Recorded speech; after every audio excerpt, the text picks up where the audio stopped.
In the spring of 1890, the quiet town of Oakdale, Tennessee, witnessed an event that would become the stuff of local legend. It all began on April 6th, when Captain A.O. Harris, a conductor on the Cincinnati Southern Railroad, found himself unwinding in a dimly lit saloon.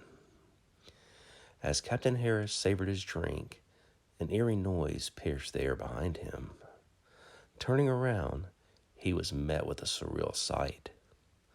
A tall, grimy, wiry man, clad only in tattered trousers, had suddenly appeared. Emitting guttural grunts, his wild, foam-covered mouth framed a face obscured by dark, matted hair that cascaded past his bony shoulders. Curiosity and concern prompted a brave patron to approach a stranger and inquire about his identity.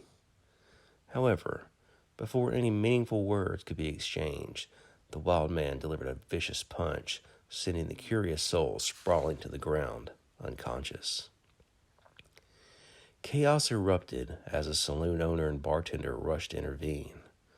Despite their efforts, the wiry and agile wild man overpowered them both, sending them tumbling out onto the dusty street. Captain Harris, sensing the escalating danger, motioned for 6 railroad men accompanying him to encircle the wild man. With each step the railroad men took, the wild man's attack became more frenzied. His strikes were brutal, seemingly fueled by inhuman strength. 2 of the railroad men fell victim to his onslaught, and panic rippled through the others. They fled the saloon, wanting no part of this terrifying enigma. Even Daddy Short, a renowned boxer among them, was left battered and bloodied. With approximately a dozen men remaining, they united in desperation to subdue the wild man. After a ferocious struggle, they managed to bind his hands and feet with a sturdy rope. However, the wild man's primal strength defied the restraints, and he broke free, momentarily eluding capture. But he was no match for the determined group, who swarmed him once again.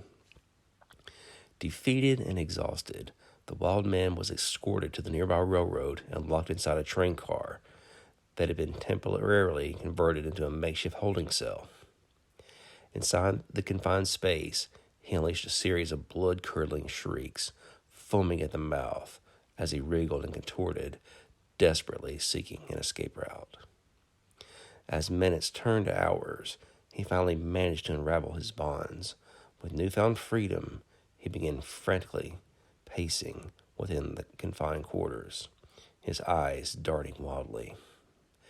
Desperation drove him to pound on the car's door, and after relentless efforts, he created a small opening through which he climbed through with his small, wiry frame. The wild man, his mind clouded by madness, was spotted fording the nearby Emory River, disappearing into the vast expanse of the Appalachian Mountains. Later that evening, Captain Harris convened with concerned villagers, offering his men to form a search party to search for the elusive wild man. However, fear had taken hold of the townsfolk, and the unanimous decision was made not to chase the wild man who had briefly descended upon their quiet town. Also, please check out our books, the Southern Ghost Stories book series, as well as the Ghost Stories and Graveyard Tales series over at Amazon.com. Lots of great stories from New Orleans, New Jersey, Kentucky, Nashville. We have books about everything almost. Please check us out. Thank you.